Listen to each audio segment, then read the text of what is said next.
जब मैं राजनीति की बात और मर्यादा की बात करती हूँ तो फिर हमारी हिस्ट्री में एक वो चैप्टर है जिसके बारे में कुछ लोग अभी भी जानते नहीं हैं कि क्या हुआ था, और वो है इमरजेंसी का किस्सा। ज्यादातर लोग नहीं जानते हैं, खासकर यंग यूथ जो है वो जानते नहीं है वो डार्क चैप्टर के लिए। उस वक्त के बारे में आप बताइए। आप 2 साल जेल में थे, आपकी उम्र 23 साल की थी। 18 साल 18 हाँ 23-24 साल की उम्र थी, उसी समय मैं जेल गया था 18 महीने के लिए। 18 महीने के लिए जी। और उस वक्त के बारे में बताइए, आपको जेल में क्यों डाला गया था उस वक्त? मैं क्योंकि इमरजेंसी का हम लोग विरोध कर रहे थे। आप स्टूडेंट लीडर थे? स्टूडेंट लीडर नहीं था, मैं टीचर हो गया था, लेकिन फिर भी जेपी मूवमेंट में शामिल हुआ था।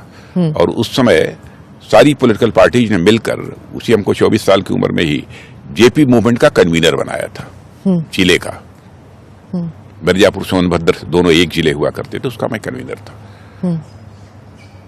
तो उस समय हम लोग आंदोलन करते थे, इमरजेंसी का विरोध करते थे, इमरजेंसी को लेकर लोगों के अंदर जागरूकता पैदा करते थे कि किस प्रकार से ये इमरजेंसी घातक है, तानाशाह प्रवृत्ति की यह परिचायक है, यह बतलाते थे लोगों को हम। बतलाइए, जिन लोगों ने तानाशाही इंपोज की इमरजेंसी के माध्यम से, वो लोग हम लोगों पर तानाशाह होने का आरोप लगाते हैं। लेकिन जब आपको अरेस्ट किया गया तो परिवार में हलचल मच गई होगी। आप तो कोई हलचल नहीं मची। नहीं ना, मैं नई शादी हुई थी और मैं घर पर ही लौटा था दिन भर काम वाम करने के बाद। आए लोग, बतलाया कि नीचे पुलिस फोर्स आई हुई है, आपको पूछ रहे हैं। मैंने कहा बुला लो इंस्पेक्टर वगैरह, डिप्टी एसपी वगैरह को। आ गए, कहे साहब आपका वारंट है। मैंने कहा बैठो आप लोग, मैं भी स्नान कर लेता हूँ। और उन लोगों के लिए भी मैंने कह दिया चाय वगैरह की व्यवस्था करो। फिर गाड़ी लेकर आए थे, गाड़ी में बैठे चले गए। रात को 11 साढ़े 11 बजे या 12 रात के रहे होंगे, जेल चला गया। और 3 लोग थे, तन्हाई में रखा गया था, सॉलिटरी कन्फाइनमेंट, सॉलिटरी सेल, लगभग 2-2.5 महीने तक। बहुत मुश्किल होता होगा वहां पे? कोई मुश्किल नहीं, हौसला बुलंद था। इधर से अकेले मैं नारा लगाता था, उधर से 250 लोग दूसरे कंपाउंड में थे, वो लोग उधर से रिस्पॉन्ड करते थे। और भी वो लोग नारे लगाते थे, अकेले में इधर से मैं बोलता था इमरजेंसी के खिलाफ, तानाशाही नहीं चलेगी, नहीं चलेगी, ये लगता था उस समय।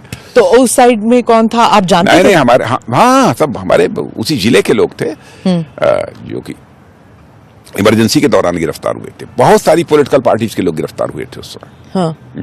और जब आपको सॉलिटरी कन्फाइनमेंट में रखा गया, आपके पास क्या किताब या कुछ पढ़ने के लिए अखबार आते थे, किताब आता था, क्या था?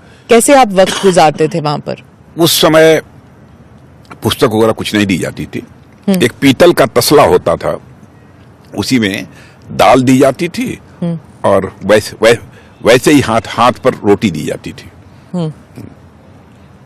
और तो लेकर हम लोग कुछ दिनों तक, जब तक था मैं वहां सॉलिटरी सेल में, उस समय तक हम लोग खाते थे। हाँ। और कुछ समय के लिए हम लोग को बाहर भी निकालते थे, रात को फिर बंद कर देते थे उसमें, सॉलिटरी सेल में। माने वो कंपाउंड था, उसमें और कोई नहीं था, हम 3 लोग थे। लेकिन वो लोग भी मुझसे पहले ही छूट गए थे। पर आपको 2 साल तक क्यों रखा? मतलब लोग वहां से सेंट्रल जेल 90 मुझे ट्रांसफर कर दिया गया। हाँ, जहाँ पे पंडित जी भी थे वहां पे। मैं बहुत अच्छे स्वभाव का था, इसलिए रखा। लेकिन आपके परिवार ने तो सोचा था कि आप 1 साल में बाहर निकल आएंगे या 3 महीने में बाहर निकल आएंगे।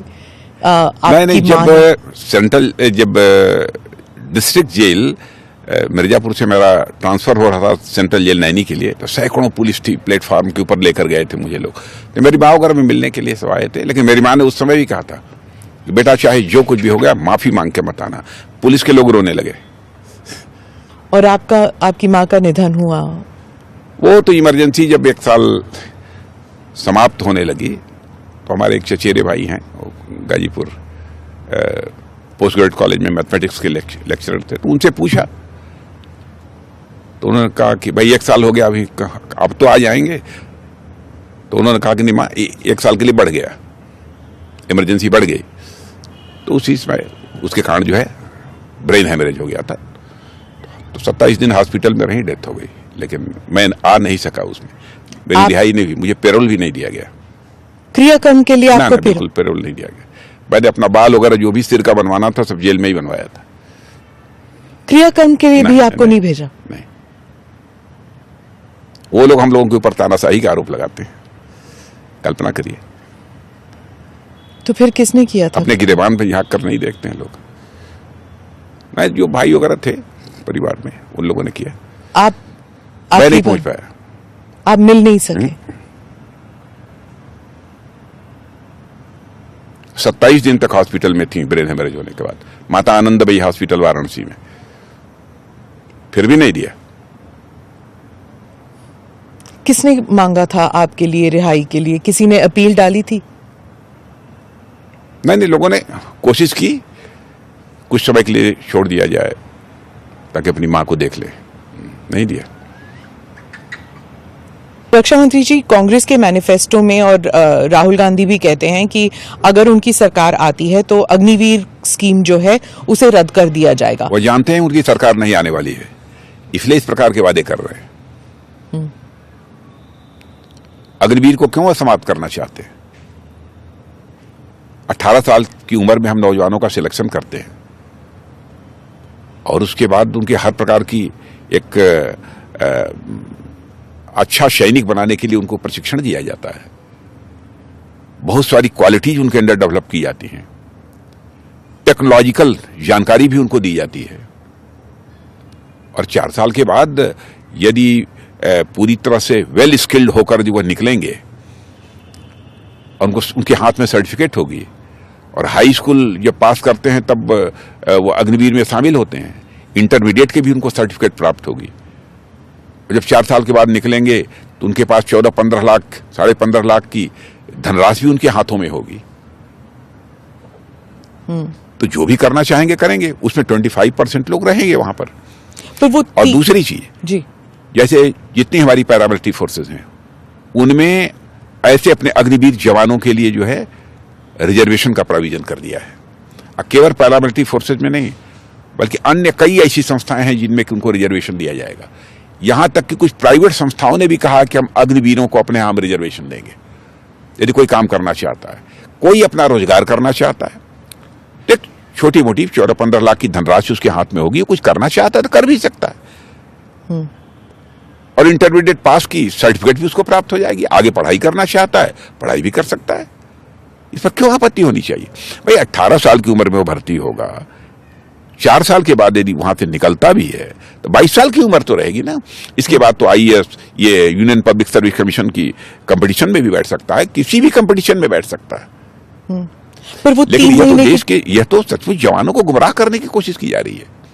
और हाँ, हमारा यह कहना कि एक स्कीम प्रारंभ हुई है, नौजवानों के हितों को ध्यान में रखकर, उनके भविष्य को ध्यान में रखकर यह प्रारंभ की गई है।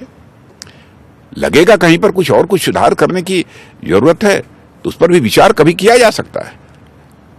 क्या 3 महीने की ट्रेनिंग काफी है? हाँ, लेकिन मैं कहना चाहता हूं नौजवानों का भविष्य कभी भी अंधकार में हम लोग नहीं होने देंगे। हम लोग ऐसे नहीं हैं। वो कह रहे हैं कि 3 महीने की ट्रेनिंग काफी नहीं है क्योंकि चीन में जो उसी उम्र के लड़के हैं जो सोल्जर्स बन रहे हैं उनकी 1-1.5 साल की ट्रेनिंग है। तो हमारे जब सैनिक 3 महीने की ट्रेनिंग है, हमारे यहाँ भी 8-9 महीने की ट्रेनिंग है। तो जब वो LAC पे जाएंगे तो ना तो उनकी ट्रेनिंग काफी है जितनी चीनी सोल्जर। LAC पर जाने के लिए जितनी ट्रेनिंग चाहिए उतनी ट्रेनिंग दी जाएगी। और उन्हें बेनिफिट्स मिलेंगे जैसे बाकी सोल्जर्स को मिलते हैं। जो भी सारे बेनिफिट्स वगैरह सबकी व्यवस्था है। क्या बेनिफिट मिलेगा, कितना मिलेगा? तो आप कह रहे हैं कि ये गुमराह कर रहे हैं, पूरी तरह से हमारे जवानों को ये गुमराह करने की कोशिश कर रहे हैं। अब तक इन लोगों ने इस देश के जवानों के लिए जो करना चाहिए वो नहीं किया। अब ऐसी अपॉर्चुनिटी हम जवानों को दे रहे हैं तो उसको लेकर भी गुमराह कर रहे हैं। मैं फिर से अपनी बात को दोहराना चाहता हूं और कांग्रेस के मित्रों से भी कहना चाहता हूं कि राजनीति केवल सरकार बनाने के लिए नहीं की जानी चाहिए, राजनीति की जानी चाहिए तो देश बनाने के लिए राजनीति की जानी चाहिए। और ये सेना का जो मुद्दा हो ही ना उसको मुद्दा बनाने की कोशिश कर रहे हैं। सेना को पॉलिटिसाइजेशन का जो इल्जाम लगाती है आपकी पार्टी, क्या ये जस्टिफाइड है कि कांग्रेस जो है कि सेना को भी घसीट रही है पॉलिटिक्स में? लगता है इस सेना को हमारे कोई पॉलिटिसाइज नहीं कर पाएगा। उनके बस का नहीं है कि इसका राजनीतिकरण कर ले। और हमारे देश की सेना इस होने वाली भी नहीं है। हमें अपने देश की सेना पर सचमुच गर्व है। जिस तरीके से सीमा पर यदि किसी प्रकार के हालात पैदा होते हैं और जिस शौर्य और पराक्रम का परिचय हमारे सेना के जवान देते हैं, उसकी जितनी सराहना की जाए कम है। हम सबको अपनी सेना पर नाज है, गौरव है।